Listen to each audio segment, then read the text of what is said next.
He dropped it trying to push it into a van. No way. Yeah. Should have called RCL. Well, exactly, yeah.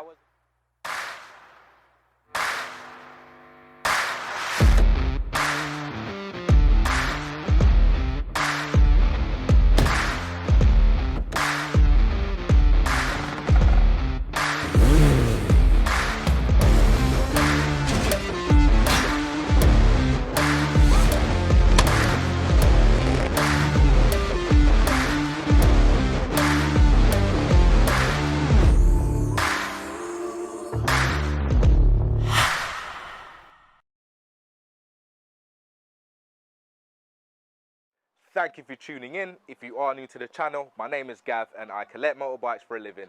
I deliver motorbikes for a living. I recover motorbikes for a living. And yeah, I thought I'd share my journey with you guys. So I am here today with a very special customer, Chris. He's got a very, very special bike. So let's have a chat with Chris. Let's check his bike out. Yeah. This bike was left to me by a very dear friend of 41 years who sadly died in 2014 of a brain tumour. He just retired. Ducati's, it was a Ducati nut. This Ducati was his pride and joy. And as I say, it was taken away from him by this tragic, terrible disease. Yeah. I think it was the second, sporty Ducati, or the second Ducati to try to take on the Hondas. Okay. The original was an 851. Yeah. When this was gradually pumped up and pumped up, became 888. The first actually 888s were 851 racers. Okay. And then 888 engine was put in it. Yeah. And it was then superseded after that by the 916, which is of course a very different bike, very different looking bike, most beautiful bike of all time, they say.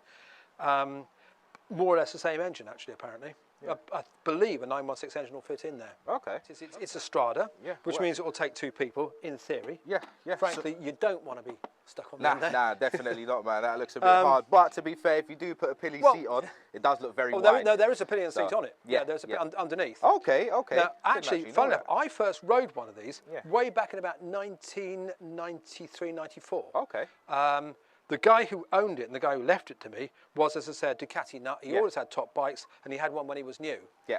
And in fact, the day after his 40th birthday party, he made me ride his original. Really? Oh yeah. Is that when it was pretty much brand new, wasn't it? Yeah, it was. And I can remember thinking how slow it was. And then all of a sudden you realise, and you look down, and you're doing 140. So I think this is, because it's got that sort of loping gait. Yeah, yeah. And as I said to you before, actually, it's a bike, and this is one of the problems, it's a bike which only really gets to be comfortable about 95 mile an hour. Yeah, yeah. Before that, there's weight on your arms, you've got no, you've got no lock, it gets very hot. Yeah. You think, oh, what is it? But when you get up to about 95, all of a sudden your weight comes off your arms, and the whole thing just settles down, and it just goes straight as a die. I mean, it really is totally stable. It's a beautiful bike, actually, in that respect. It is. And in fact, actually, it's a little bit bigger than the 916. And this is why this guy, Phil, as I say, tracked one down. And he literally spent 2 years tracking one down. Really? What else can I say about it? Yeah, that's pretty much it, Chris. Yeah. I mean, I think the bike speaks for itself. It does, actually. It does. It does. It does. It is in pristine condition. It is in pristine condition. So. It's actually, it's a salutary story, maybe. Yeah. It fell off. It was resprayed about 9 years ago. Oh, right. Because he dropped it trying to push it into a van. No way. Yeah. Should have called RCL. Well, exactly, yeah. I wasn't around 9 years ago, so... They dropped it, putting it into a van. We are here now. But, of course, you didn't make that mistake. No. I call the professionals. Yeah, exactly. Yeah, I don't know what else to say about it. Yeah, that's pretty much it, Chris. I tell you what it is. It's a beautiful looking motorcycle. It is. I had it. I tried to get my wife. I mean, I wanted it in the house, so I realised that wasn't going to work. That's where she belongs. So actually, when I had a sort of a garden room built, I had a big double sort of glass doors put in it, and so you could look out of the kitchen and see the bike. Yeah. Which, she is. When I first got it, I did all the time. Yeah, I think it may be one of the later ones. Apparently, there's a lot to know about these because there's lots of different incarnations about it. Yeah. Obviously, there's the SPs and all of that, but even on the standard sort of Stradas, there's apparently, well, put it this way, people have asked me questions about it, which I don't know the answer to. Yeah. Nah, fair enough. All right, lovely. All right then, Chris. Okay. Thank you Brilliant. very much for giving me a bit of background on your bike. Yeah. As I said, she is an absolute beauty. I do come across a lot of Ducatis. As I say,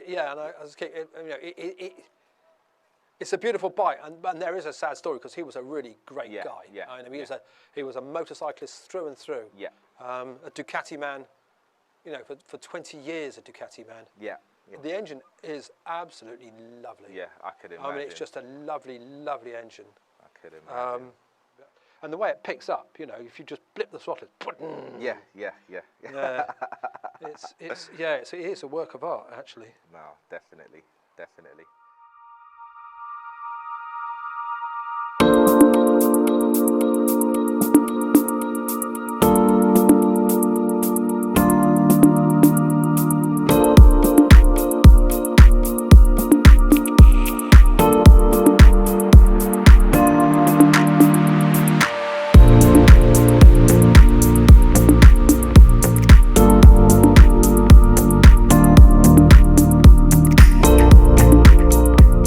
Had to pay for parking because at 888 got dropped off over to Alex over at Traxden, but the parking situation over there is a madness, so I've had to park up on the road, pay and display zone, and then we're gonna take a little walk over to Traxden, or we're gonna jump on the e-scooter. Forget walking, we're gonna jump on the e-scooter, get over to Traxden, have a quick talk with him, and yeah man, I'll catch you lot when I'm there.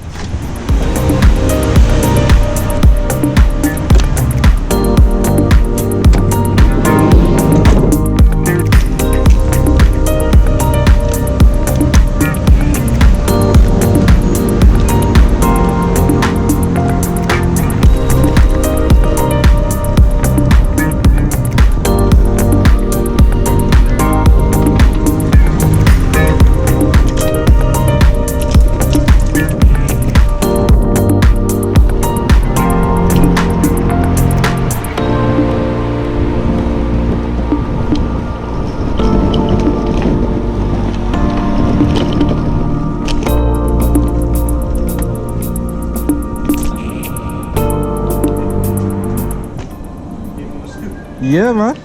Keep it in the van, innit, for situations like now. Yeah, exactly. Run it in, yeah. The trick is just don't get stopped by the police. Yeah, I'll have a coffee. Why not? Thank you, man.